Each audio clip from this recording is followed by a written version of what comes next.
आज हम corporate law के अंतर्गत कंपनी के ऐच्छिक समापन, वॉलंटरी वाइंडिंग अप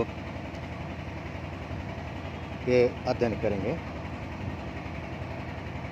ऐच्छिक समापन, वॉलंटरी वाइंडिंग अप, जब कंपनी के अंशधारी या लेनदार स्वेच्छा से बिना न्यायालय के हस्तक्षेप के कंपनी का समापन करते हैं, तब यह कंपनी का ऐच्छिक समापन कहलाता है। कंपनी अधिनियम की धारा 484 के अंतर्गत ऐच्छिक समापन निम्नलिखित दिशाओं में हो सकता है।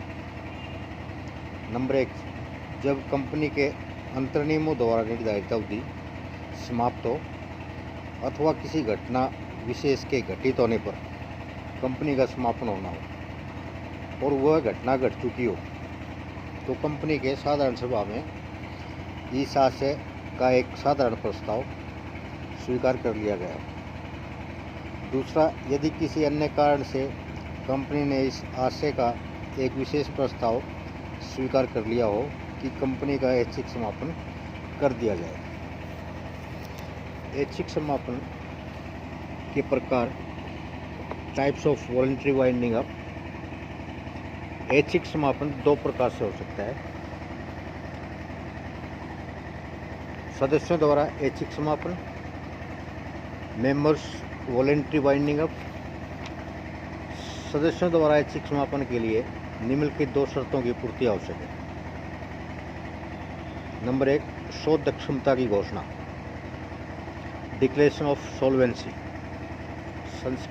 संचालकों द्वारा अथवा कंपनी में 2 से अधिक संचालक होने पर उनकी अधिक संख्या द्वारा रजिस्ट्रार के पास कंपनी की शोधन क्षमता की घोषणा भेजना आवश्यक है कि कंपनी अपने ऋणों का भुगतान करने में असमर्थ है और समापन प्रारंभ होने से 3 वर्ष की अवधि के अंदर अपने संपूर्ण ऋणों का भुगतान कर देगा। दूसरा, प्रस्ताव स्वीकार करना। संचालकों द्वारा कंपनी के शोधन क्षमता की घोषणा करने के बाद एक प्रस्ताव पास किया जाना आवश्यक है।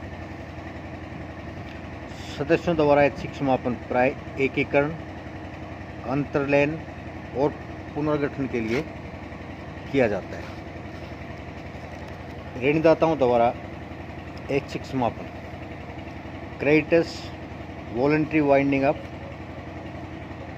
कंपनी अधिनियम की धारा 497 के अधीन जब संचालकों द्वारा कंपनी की शोधन क्षमता की कोई घोषणा नहीं की जाती है और अंशधारियों द्वारा कंपनी के समापन का प्रस्ताव स्वीकार किया जाता है, तब इस प्रकार के समापन को लेनदारों द्वारा ऐच्छिक समापन कहते हैं। अंशधारियों द्वारा समापन का प्रस्ताव स्वीकार हो जाने पर कंपनी उसी दिन अथवा उससे अगले दिन ऋणदाताओं की एक सभा का आयोजन करती है। ऋणदाताओं द्वारा ऐच्छिक समापन की विधि अपनाई जाएगी, जो विधि इस प्रकार है।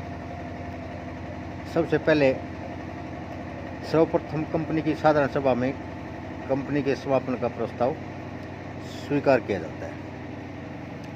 दूसरा स्टेप, प्रस्ताव स्वीकार किए जाने वाले दिन अथवा उससे अगले दिन कंपनी ऋणदाताओं की एक सभा का आयोजन करती है। कंपनी का संचालक मंडल ऋणदाताओं को कंपनी की आर्थिक स्थिति से अवगत कराता है और ऋणदाताओं की सूची प्रस्तुत करता है। उसके बाद कंपनी के अंशधारी और ऋणदाता अपनी अपनी सभाओं में परिसमापक नियुक्त कर सकते हैं। लेकिन जब अंशधारियों और ऋणदाताओं द्वारा उसके लिए पृथक पृथक नाम दिए जाते हैं, तब ऋणदाताओं द्वारा किए गए नाम ही स्वीकृत समझे जाते हैं। ऋणदाता अपनी सभा में अधिक से अधिक 5 सदस्यों की एक निरीक्षक समिति भी नियुक्त कर सकते हैं। न्यायालय के निरीक्षण में समापन, winding up under the supervision of court. Company अधिनियम की धारा 522 के अंतर्गत कंपनी के ऐच्छिक समापन के समय कंपनी का कोई अंशधारी अथवा कंपनी का कोई ऋणदाता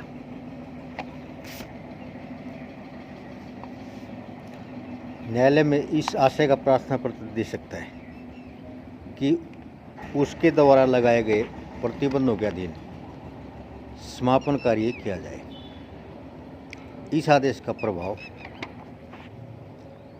यह होगा कि परिसमापक न्यायालय द्वारा लगाए गए प्रतिबंधों की अवहेलना नहीं कर सकेगा। अर्थात कंपनी अधिनियम की धारा 522 के अंतर्गत कंपनी के ऐच्छिक समापन के समय कंपनी या कंपनी का कोई अंशधारी, यानी वो कोई अंशधारी भी हो सकता है, कंपनी भी, या कंपनी का कोई ऋणदाता, कोई भी ऋणदाता इस तरह की आशा प्रार्थना पत्र दे सकता है कि उसके द्वारा लगाए गए प्रतिबंधों के अधीन समापन कार्य किए जाए। और इस आदेश का प्रभाव यह होगा कि परिसमापक न्यायालय द्वारा लगाए गए प्रतिबंधों की अवहेलना नहीं कर सकेगा। Thank you.